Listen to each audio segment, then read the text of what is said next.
And Beat the Chief here on ESPN, Asheville 92.9 FM, 880 AM, and 1400. Yep, they got to play the music again.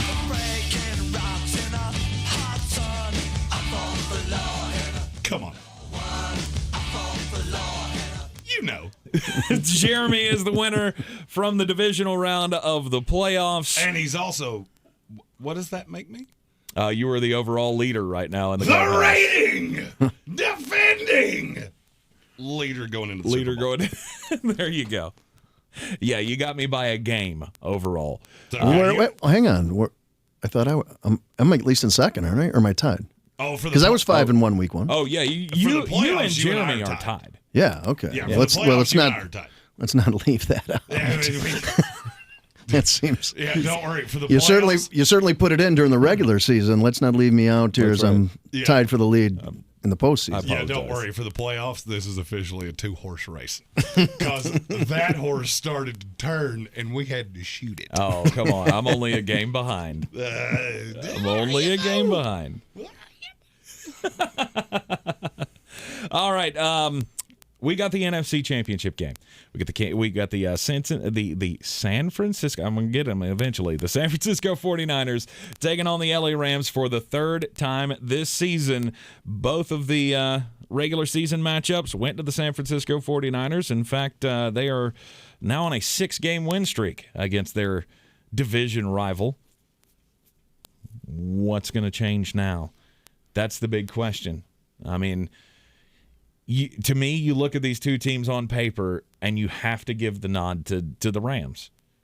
I have the quarterback. I have the better playmaker. I'm not trying to take shots at Deebo Samuel here, but Cooper Kupp has been completely unbelievable this year. I would say the LA Rams on paper have the advantage defensively as well. I'm going to say something that I don't think I know. I have not heard anybody else say this. I finally found an advantage that the 49ers don't have. Okay. The officiating crew. I am aware of this. Carl Sheffer's crew calls the most penalties of any crew in this league. And do you know what they really, really love throwing flags on? That fun play where the edge rusher demolishes the tackle and then just boops him on the head. Yeah. Nobody's thrown more roughing the passer flags than this crew. That's the first advantage I found for the Rams. And you know what? That's enough for me. Give me the LA Rams.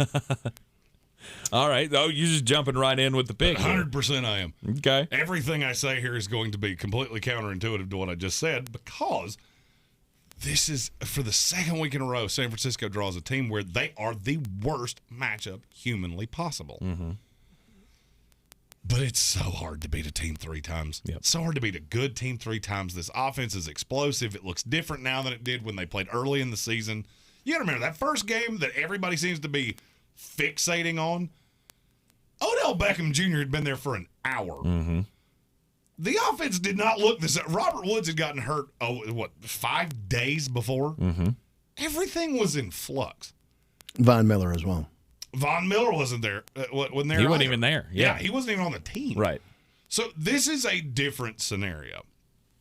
One of the things that I think you have to watch is how does the Rams front hold up against San Francisco? If it's as good as it was last week, I don't think this game's even close. Mm-hmm. I don't think it's going to be. Really? And that's why that officiating thing bothers me so much. San Francisco is not a very disciplined team. I don't care what the stats say. I've watched them 10 times. This is not a super disciplined team. And most of it comes from places that everything in my gut is telling me the Rams are going to win this game. Okay. I'm right there with you. I think LA is going to win this game. It's time for Matthew Stafford to make the statement, and it could not have gone worse the first 2 times around.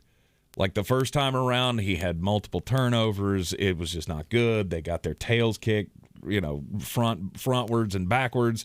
And then the last game, obviously they had the lead. San Francisco had to rally. And then when it was up to Matt Stafford to make the big play, In overtime, he couldn't get it done. And I think this is the time. And also, I can't wrap my head around Kyle Shanahan having that much of an advantage coaching-wise over Sean McVay. I mean, I know these guys are real familiar with themselves. They worked on the same staff together in Washington, and Shanahan was the master, and Sean McVay was the student. But I think it's time.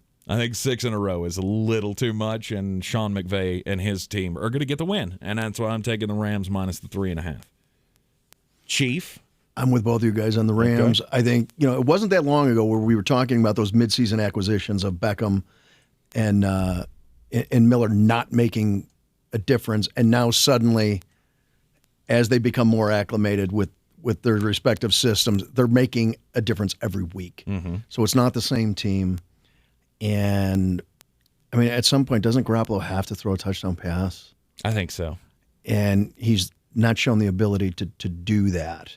And I think the Rams possibly get out early, and then that's just going to force – then it's going to have to be Garoppolo versus Stafford, and I'll take Stafford all day long on that. I agree.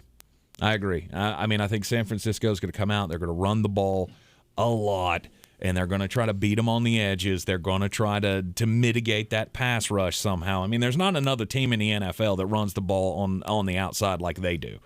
I mean, when you got Elijah Mitchell and you got Deebo Samuel who can just hit them every which way coming, it's going to be hard for your defense to get home and also contain the outside integrity, I guess is the word I'm looking for. I feel like it's going to be a close one, but I'm going to give LA the nod here.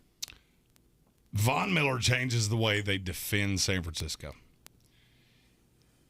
And I can't get away from the idea of what, and you kind of alluded to this. I like Kyle Shanahan a lot. At the end of the day, I think Sean McVay is the smartest coach in this league. Mm-hmm. And at some point, with as many high-end pass rushers as he has, as many high-end edge guys as he has, you're going to figure that zone out. You're going to figure out how to collapse the edges, and now it's just hat on a hat with A'Shaun Robinson and Aaron Donald and Greg Gaines. Mm-hmm.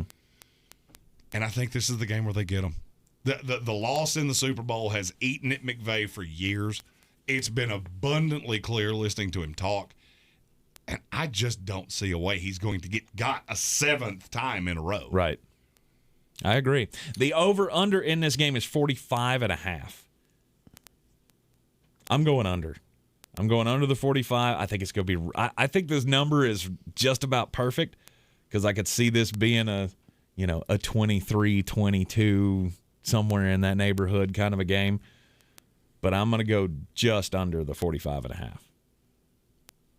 Chief, over or under 45.5 points? I'm going to say under as well, but I see San Francisco like 16, 17 points tops in that. Okay. Well, I'm real glad you both said that because we needed a difference somewhere, and I found it. In my opinion, this game will have covered the over-under by the end of the third quarter. Oh, okay. This is more shootout-y than people want to think it is. Mm-hmm. I saw the number and immediately laughed and went, yep, that's stupid. I am going aggressively over. And now I'll tell you a stat about these two teams that is almost hard to wrap your head around. In the last 2 months, the LA Rams have only failed to cover the spread twice. Okay. Impressive stat, right? That is. The 49ers have only done it twice since October.